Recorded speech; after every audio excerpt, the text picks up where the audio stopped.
Si uno mirara simplemente los datos de la encuesta de población activa del cuarto trimestre que se acaban de publicar, podría pensar perfectamente que la economía española está lanzada en un ciclo de expansión y de prosperidad. Porque los datos vistos aisladamente son verdaderamente sorprendentes. A lo largo de 2023 se crearon 783.000 puestos de trabajo. Solo esa cifra ya es algo increíble. Y si miramos la serie de datos histórica, nos damos cuenta que solo hay otros 4 años en los que se crearon más puestos de trabajo, pero de los cuales dos, uno en el 2021, que es el de la recuperación después de la pandemia, y el 2005, cuando el entonces ministro de Trabajo socialista Jesús Caldera regularizó cientos de miles de inmigrantes que pasaron a estar incluidos entre los cálculos de empleo. Entonces esos 2 años son distorsionados, digamos, o sea, el 2005 y el 2021 son datos que podríamos dejar de lado por, insisto, por estar distorsionados por estos motivos. Entonces, si los dejamos de lado, llegamos a la conclusión de que los datos de 2023 son los terceros mejores de la historia de España, porque solo se creó más empleo en el 99 y en el 2000. La verdad que desagregando los datos es difícil encontrarle un aspecto negativo, porque primero, más del 90% de los empleos creados fueron en el sector privado. Segundo, en la hostelería solo se creó el 10% de los puestos de trabajo, porque son las dos críticas típicas, que se crea mucho empleo público o empleo de bajo valor añadido, que sería el de la hostelería, pero no es el caso. La rama de actividad que creó más puestos de trabajo proporcionalmente fue actividades profesionales, con el 21% de todos los puestos de trabajo creados. En segundo lugar, el sector de salud, con el 18%. Luego la construcción, con el 14%. Y en cuarto lugar, el comercio minorista y de venta de coches, con el 13%. Esos cuatro sectores explican 2 de cada 3 puestos de trabajo creados. Y luego, en quinto lugar, aparece la hostelería. Entonces, insisto, empleo privado y que la mayor cantidad de puestos de trabajo sea actividades profesionales, realmente es algo increíble. La tasa de paro es 11,8%. Si tú miras los cuartos trimestres de los años anteriores, es la más baja desde 2007.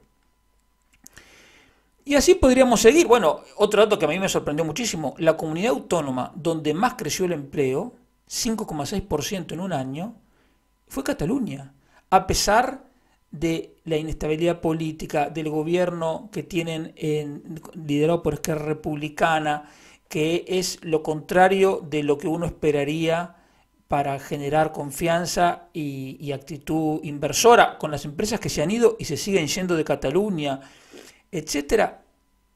Cataluña, como digo, es la comunidad autónoma donde más creció el empleo. Es verdad que los datos están un poco distorsionados porque el cuarto trimestre del 2022 no fue bueno. Entonces se crea una especie de efecto escalón porque se está comparando con como digo, con un trimestre que no fue bueno. Entonces eso facilita. Pero aún así, realmente los datos sorprenden. Sorprenden porque se producen en una economía que va a menos. En estos días se van a publicar los datos provisionales del cuarto trimestre del PIB, pero los datos definitivos tampoco son definitivos porque luego se revisan, pero digamos los datos más firmes, digamos, tardan todavía un poco más.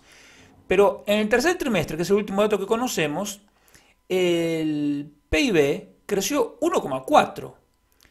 Y yo te estoy diciendo que el empleo en el 2023 creció 3,8, más del doble. Pero la cosa en realidad es peor, porque si tú quitas de la demanda el consumo público, en realidad el PIB privado, digamos, que no es exactamente el PIB privado porque incluye la inversión pública, creció 0,8. 0,8 contra el empleo creciendo 3,8. Entonces es algo que no cuadra. Está el tema de las horas trabajadas, que las horas trabajadas crecen un poquito menos que el empleo.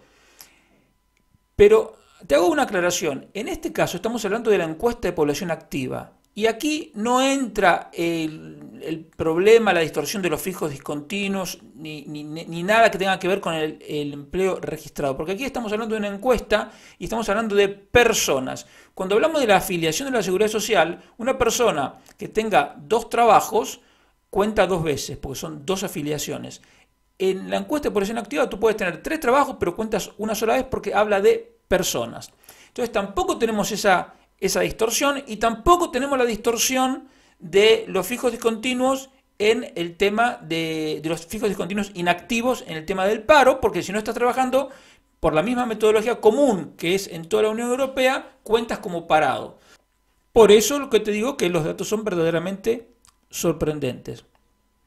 Pero sorprenden todavía más porque no solo se producen con una economía que, como te digo, está ralentizándose y que la perspectiva es que siga en este ritmo de crecimiento alicaído por lo menos hasta la mitad de 2024, luego podría empezar a levantar un poquito vuelo, pero con los tipos de interés más altos en más de 10 años, con los impuestos al alza, con el gobierno pensando permanentemente en crear nuevos impuestos y aumentar los existentes, con un gobierno cuya política económica en la práctica la dicta el ala comunista del gobierno, porque como sabemos en este gobierno la economía la define Yolanda Díaz, que es el ala comunista, y la parte política la define Puigdemont con los separatistas. Esa es la triste realidad de España.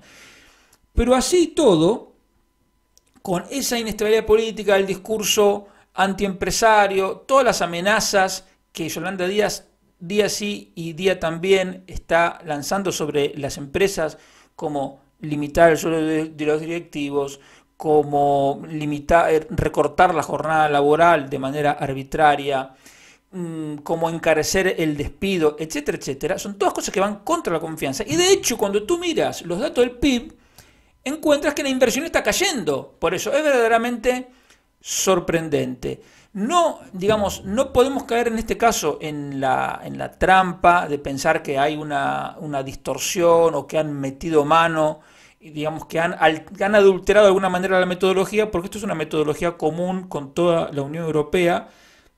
Yo descarto esa posibilidad, por eso digo que me resultan sorprendentes.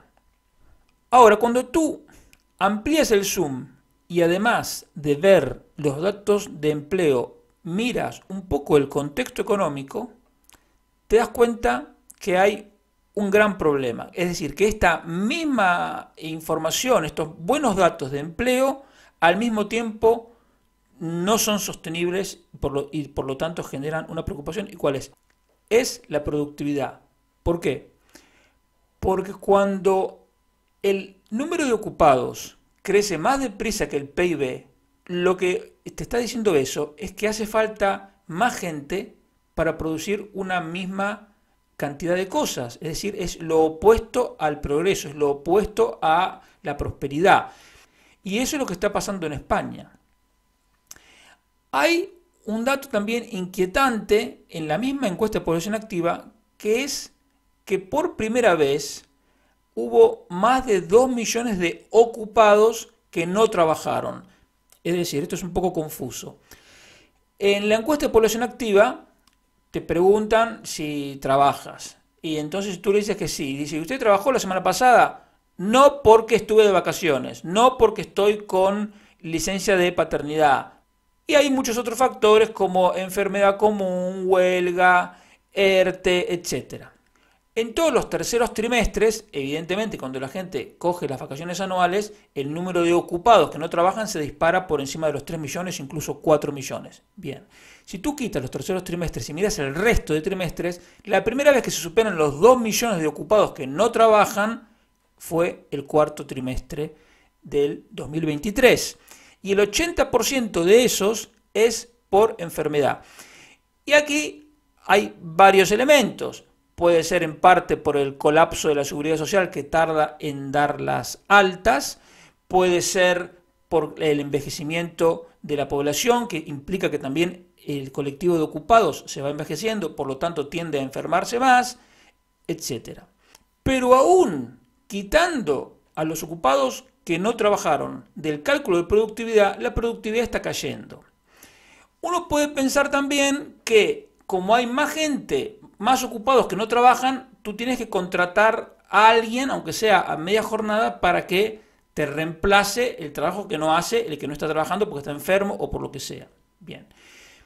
Pero eso no puede obviar que una empresa necesita ser productiva, porque si no es que no es rentable, porque le están aumentando los costes laborales y por lo tanto eso no termina bien. Y entonces este es el gran interrogante o la gran cuestión que los trimestres irán mostrando cómo se resuelve. Lo que nosotros sabemos es que la caída de la productividad no es sostenible y que en 2023 la productividad fue un 4% menor que en 2018. Eso no puede continuar. Lo que te dicen los datos del cuarto trimestre es que eso no solo está continuando, sino que se está exacerbando. Es decir, que la discrepancia entre la evolución del PIB o de la economía en su conjunto y el empleo, esa discrepancia se está ampliando. Y entonces eso no puede tener un final feliz. Vamos a ver cómo sigue. Por ahora, insisto, los datos son sorprendentes, pero si tenemos en cuenta la importancia que tiene el hecho de que los empleos tienen que añadir a la productividad, tienen que ser productivos, porque si no, no son sostenibles, tenemos que tomar estos datos más que con alegría, con preocupación, porque hay un montón de gente que está encontrando empleo, que la están contratando, pero sabemos que en una gran parte no son empleos sostenibles, insisto, porque la productividad está cayendo y eso no puede mantenerse de manera indefinida. Hablando de los tipos de interés, simplemente te quería mencionar que el Banco Central Europeo volvió a tener su reunión, la próxima va a ser el 7 de marzo, y decidieron por tercera vez mantener los tipos de interés en el 4,5%. A mí me llama la atención cómo en los medios de comunicación se sigue hablando de Christine Lagarde y del Banco Central Europeo en general como si realmente ellos supieran lo que va a pasar, como si ellos realmente fueran gente que merece nuestra credibilidad, incluso nuestro respeto profesional, como si fuesen buenos profesionales, cuando en realidad ellos generaron el problema inflacionario con una emisión monetaria descontrolada, que, como ya te comenté varias veces, generó un sinnúmero de otros problemas porque alentó el gasto público, aumentó la deuda pública porque financiarla era gratis, etc. Un montón de problemas, todos derivados de la política intervencionista y keynesiana del Banco Central Europeo. Entonces, que a esa gente, cada vez que se reúnen, vayan todos los medios a decir, a ver qué dice Lagarde, cuál va a ser la decisión a tomar, y lean entre líneas el comunicado. A ver, toda esta gente ha cometido un error tremendo y en primer lugar tendrían que pedir perdón y si tuvieran cierta dignidad tendrían que dimitir. Por lo tanto, lo que diga el Banco Central Europeo realmente tiene importancia porque evidentemente marca los tipos de interés, pero lo que nos tenemos que dar cuenta es que es un esquema que está todo viciado, porque un grupito de personas decide un tipo de interés como si supieran, y ya tenemos la muestra de que lo han hecho muy mal. Además, los tipos de interés no son altos si tenemos en cuenta que la inflación general en la eurozona es de 2,9% en diciembre, pero la subyacente, es decir, el IPC excluyendo los precios de los productos energéticos y de los alimentos no elaborados es 3,9. Entonces estamos diciendo que el tipo de interés real, teniendo en cuenta la inflación subyacente, es de 6 décimas. Por lo tanto, no son tipos de interés altos. Entonces, insisto, a mí me sorprende que teniendo eso, que ya de por sí uno diría, bueno, estos tipos de interés no se pueden bajar, porque si los llega a bajar, queda un tipo de interés real en cero, o sea, igual que la inflación. Que aún sabiendo eso, los periodistas digan, pero bueno, la economía europea está en recesión, Alemania está en recesión y no bajan los tipos de interés, ¡qué barbaridad! Entonces, tenemos, insisto, que dan por válido, dan por correcto, por razonable, un esquema que es disparatado, insisto, el que un grupito de personas, como si tuviera una capacidad omnisciente, fija los tipos de interés, que eso es una barbaridad. Los medios de comunicación no solo te lo validan como si fuese, ok, es lo razonable, sino que encima no entendieron todavía que los bajos tipos de interés artificiales te llevan al desastre, que es lo que estamos pagando ahora. No conformes con eso, critican al Banco Central Europeo por no bajar los tipos de interés. Es algo verdaderamente increíble y muestra la poca comprensión que hay del tema económico en general en la parte de la sociedad que se supone que está especializada en el tema. Entonces imagínate en el resto. Algo verdaderamente lamentable. El tercer punto que te quería comentar, que es una muestra de las ideas que inspiran en lo económico a la gente que nos gobierna, es una propuesta de un diputado de Sumar, es decir, del partido de Yolanda Díaz, que se llama Carlos Martín Urriza. Carlos Martín Urriza, yo no lo conocía, ayer me enteré de su existencia en Twitter. Y el tipo lo que dice es que la inflación está todavía un poco alta, que es mayor todavía en los alimentos, hasta ahí los datos le dan la razón, eso es efectivamente así, pero, y acá viene el disparate, hay que poner lo que él llamó un impuesto inteligente en toda la cadena de producción de los alimentos, es decir, el productor, el mayorista y el distribuidor, es decir, el supermercado, para que sus márgenes no suban y por lo tanto la inflación se pueda controlar. Es decir, este hombre piensa todavía que la inflación es culpa de los márgenes de las empresas, cosa que si fuese así, ¿por qué no estuvieron aumentando sus márgenes en los 10 años anteriores? ¿Por qué incluso hubo años en que el IPC caía si las empresas supuestamente tienen capacidad para poner los precios donde ellos quieran? Es una cosa disparatada. Este hombre, al que le reconozco realmente su creatividad, incluso su coraje, porque llamar a un impuesto inteligente tienes que tener realmente cierta valentía para decirlo abiertamente. La propuesta concretamente, ¿cuál es? Él dice, nosotros lo que vamos a hacer es, si los márgenes son iguales o menores que los del 2019, no se le cobra nada. Si el margen es mayor que el del 2019, se le pondría al supermercado o al productor agropecuario o al mayorista un impuesto del 1,6% de sus ventas. Y si el margen está descendiendo, aunque sin haber llegado todavía al nivel de 2019, se le pondría un impuesto de 0,6%. Este hombre lo llamó inteligente el impuesto porque se ajustaría automáticamente según la evolución de los márgenes. Y toda esta propuesta disparatada es posible por ese observatorio estalinista de márgenes empresariales a lo que se prestó el gobernador del Banco de España, el señor Hernández de Cos, y también Nadia Calviño, gente que se supone que tiene dos dedos de frente, pero sin embargo se plegaron a este observatorio, insisto, estalinista. ¿Y por qué te digo estalinista? Porque solo en una economía centralmente planificada como la comunista o como la nazi se pueden definir los márgenes de beneficio de cada sector. Pero en una economía de mercado que respete la propiedad privada, justamente los márgenes son la clave que permite la reasignación continua de los recursos para obtener un mayor rendimiento. Quiero decir, si todas las ramas de actividad tuvieran un margen del 5%, por decir cualquier número, no habría ningún incentivo para pasar recursos de la fabricación de automóviles a la construcción de viviendas o de la construcción de viviendas a la fabricación de ordenadores o de la fabricación de ordenadores a la fabricación de ropa o cualquier otra combinación. Porque simplemente ganarías lo mismo y si ganas lo mismo, ¿para qué te vas a mover? Lo que estimula la reasignación de recursos es precisamente que aparecen actividades con márgenes superiores a la media, entonces el empresario dice, epa, que el negocio va por aquí. Entonces quitas recursos de actividades con menos rentabilidad y lleva los recursos a actividades con mayor rentabilidad. Todo ese mecanismo quedaría bloqueado por este supuesto impuesto inteligente que quiere imponer el diputado comunista Carlos Martín Urriza.